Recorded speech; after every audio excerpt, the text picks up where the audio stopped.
this was a regretful situation, and we are very regretful that drivers, and that all of us have to be caught up in this horrible situation where we're continuing our march towards catastrophe.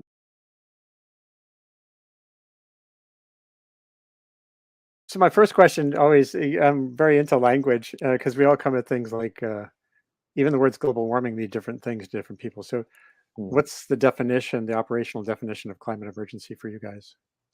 Yeah, so it really means telling the truth and doing what we want is for the government to do its duty, to take its responsibility seriously.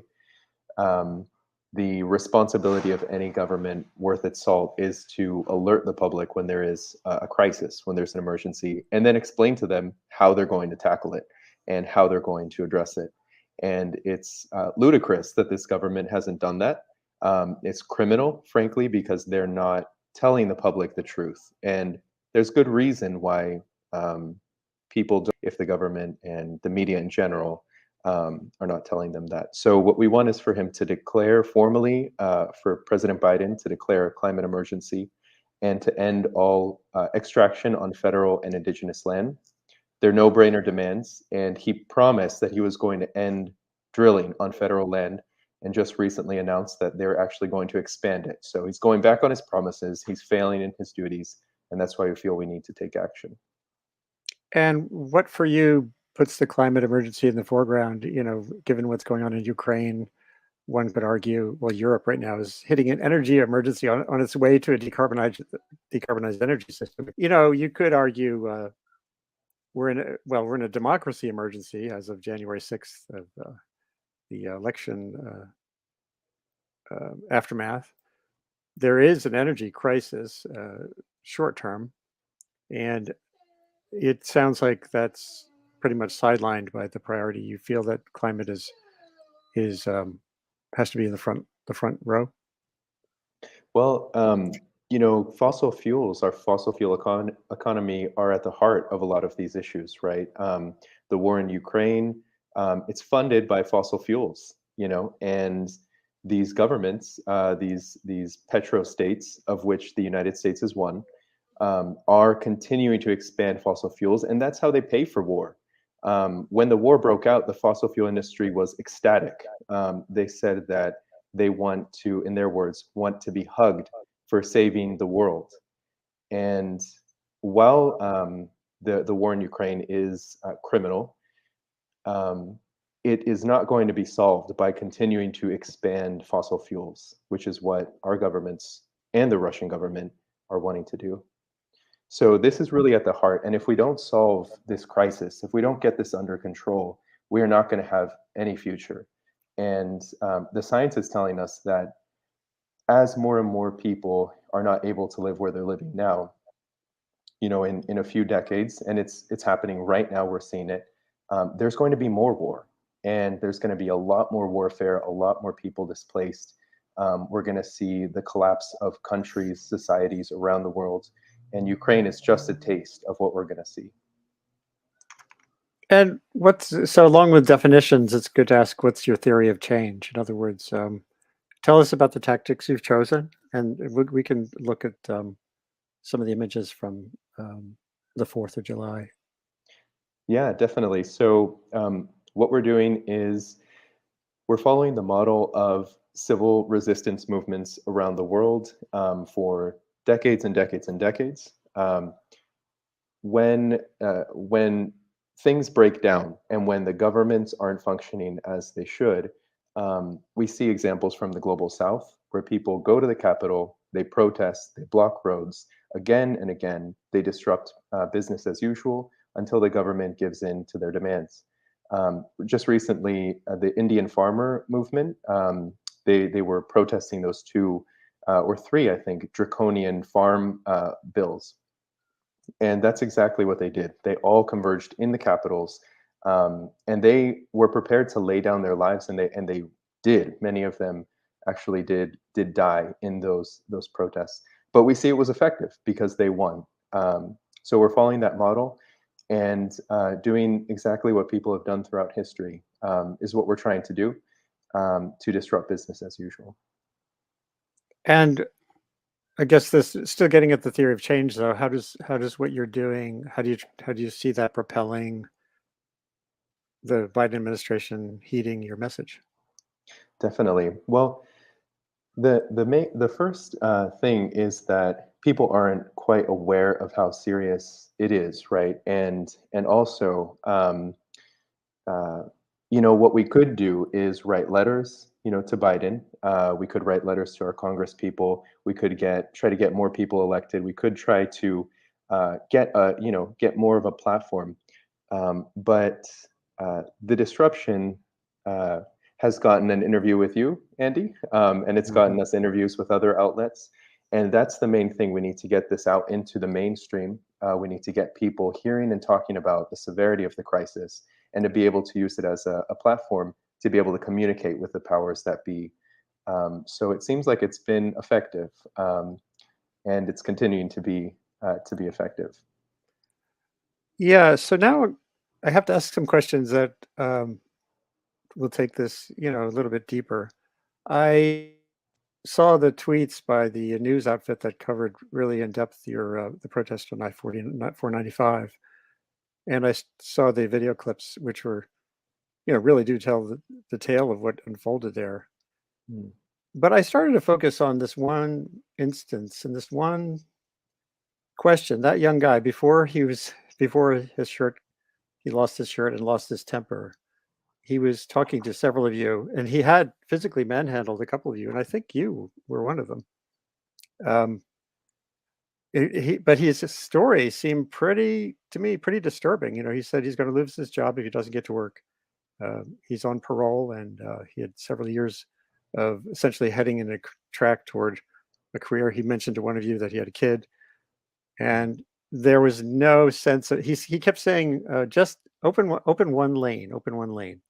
And something mm, about that, open a lane, struck me as a path to avoiding what ended up happening, which was along with you all getting, 13 of you getting arrested, which is fine. You're doing civil disobedience. He lost his temper in front of the police after several of you had actually very diplomatically declined to say that he had manhandled you. But then he was really losing his temper and he got arrested. And his life is now on exactly the opposite track that he had hoped it would be on. Now I have no idea. I've a message into the state police. I haven't heard back. I haven't even gotten his name yet. And that woman who was kind of trying to shield him from himself, at least in reviewing the 25 minutes of tape, I got that impression too. I looked at this incident and I say, well, why wouldn't you open one lane where you still have the disruption of traffic? You still have the media presence. You still have all of the other things you're looking for, but you have kind of a pressure valve. And I don't, of course, tempers get hot. You guys have seen it. Extinction Rebellion has seen it. The Yellow Vests in France, with the opposite perspective, worried about high gas prices, they've seen it. But why not open one lane? In other words, why was there this sort of absolutist approach to this protest? Yeah, well, the first thing that I'll say is that this is a horrible situation. Every time that we go out and do these actions and block roads, we know that their lives are being disrupted, and through their lives are being disrupted, and they may lose work. They're often going home to see their kids, and that's what they tell us. I need to get to work. I need to go see my kids. I need to be with my family. Um, and the reality is that if we don't get this crisis under control, no one will have work. There will be no jobs. Our families are going to die. I mean, that's what we're looking at. The scientists are saying that we're going to head well over 2 degrees centigrade warming since pre-industrial times. And at 2 degrees, there are scientific papers, peer-reviewed papers, that are saying that 1 billion people are going to be on the move at 2 degrees Celsius. 1 billion people in the poorest countries. the countries that we've been strangling and colonizing, and off of whose backs we have created our wealth, and we have created our, our lives here in the global north. Those people are going to be suffering and dying of starvation and slaughter. And that is the reality of what we're seeing. And it won't end there. It is going to come to this country. And when things start to break down, when the food runs out, that's the end of our society as we know it. There won't be any rule of law. There won't be any people in jail because they will have died, of starvation. And that's what we're looking at. Now, I'll mention about that man. We did offer, and we are in the process of trying to reach out to him, connect with him, and see how he is and how he's doing. We did offer to take a photo of what was happening to send to to his parole officer, to his boss, to let them know that it wasn't through any fault of his own that he was not going to be able to make his work. And at first, he wanted to take us up on that, and then he decided not to. So again, we're very regretful that this situation happened, that he was put, in this situation where that was risked, and ultimately he did get arrested. But again, the reality is, right, that we are here in the global north complicit as a society altogether. We are complicit in what's happening, and what's happening is a criminal injustice, the greatest crime in human history. These poorer countries, they've done so little to contribute to climate change, so little compared to what we have, Yeah, and this is an they are issue that I've suffering written the about most. since 2007, that specific aspect of it. Uh, Awesome. Thank you for doing that reporting. so at the same time, though, the word justice comes out a lot.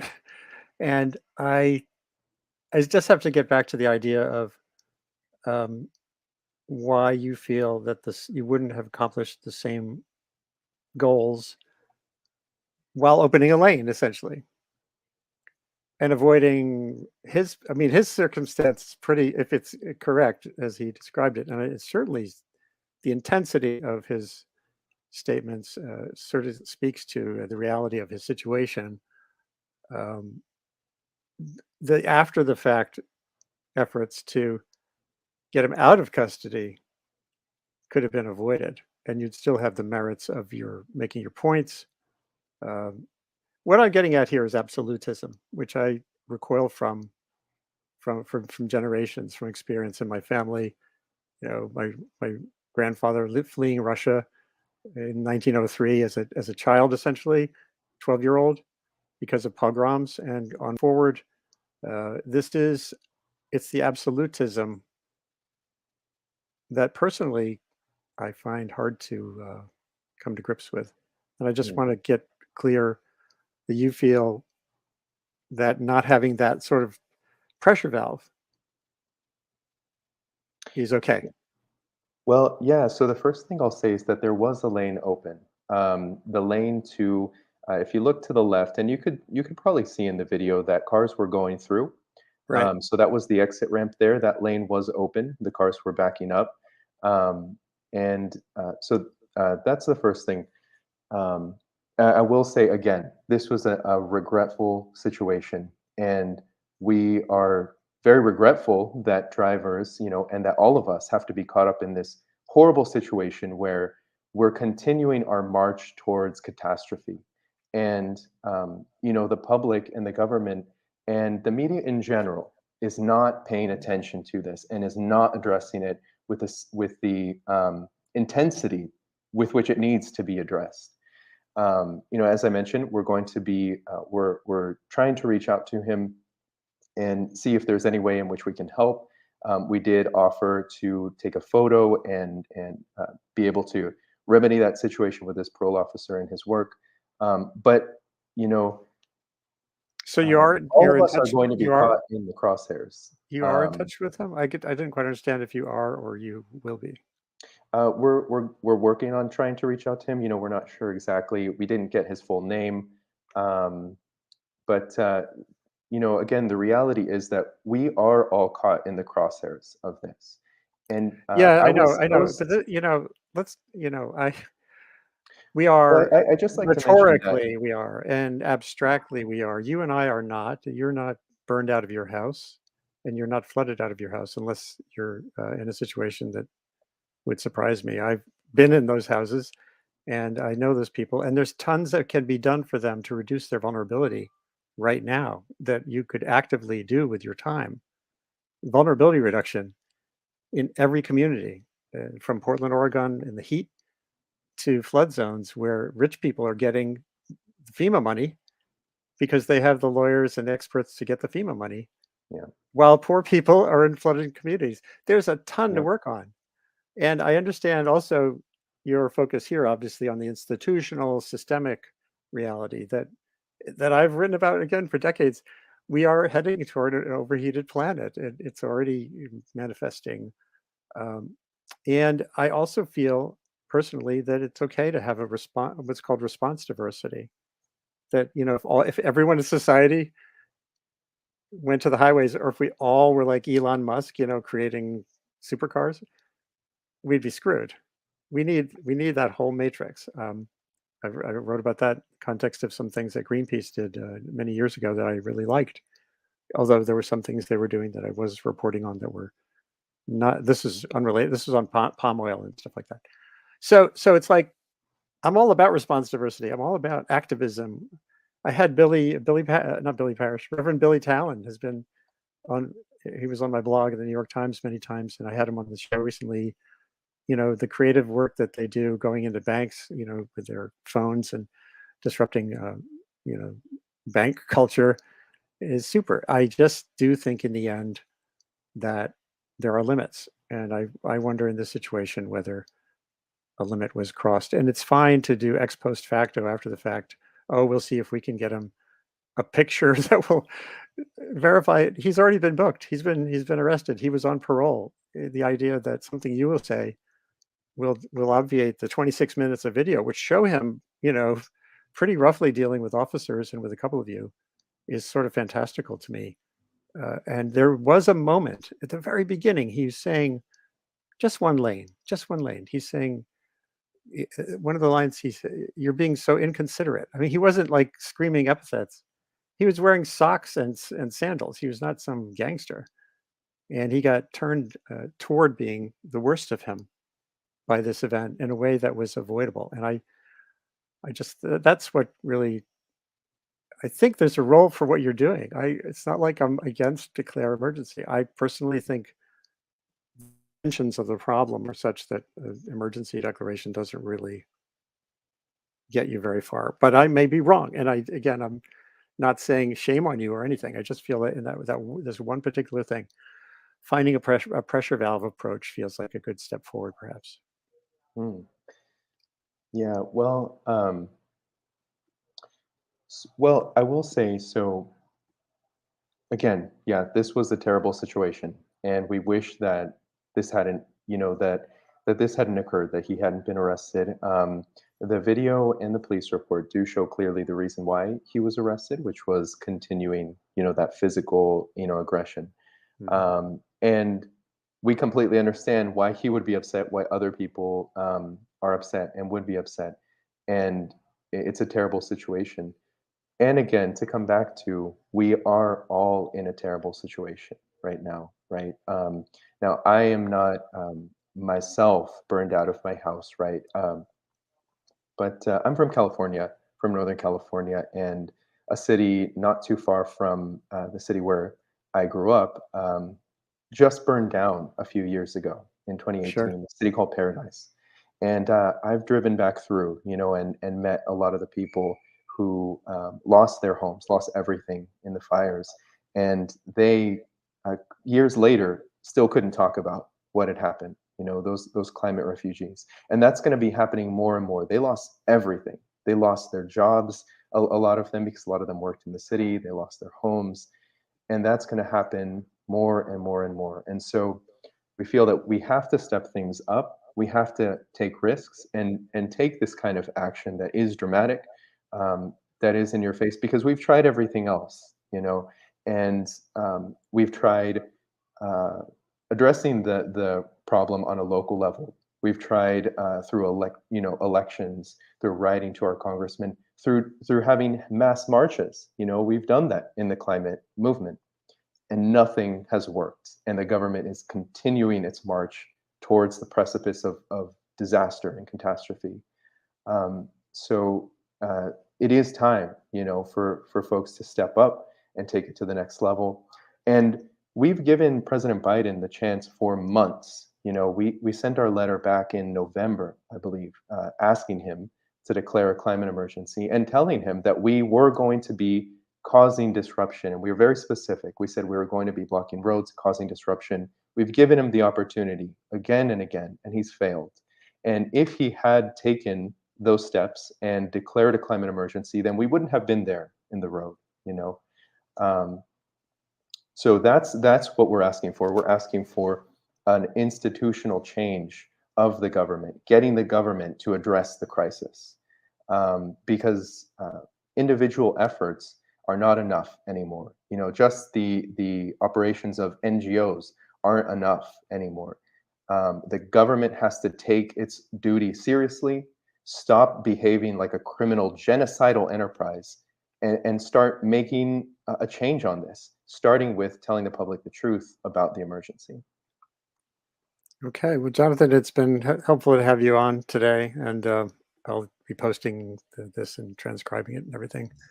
And again, hopefully, this situation will lead to pathways for your organization that get across your message as you see fit, and perhaps do so in a way that limits some of those worst case outcomes that might have been avoided.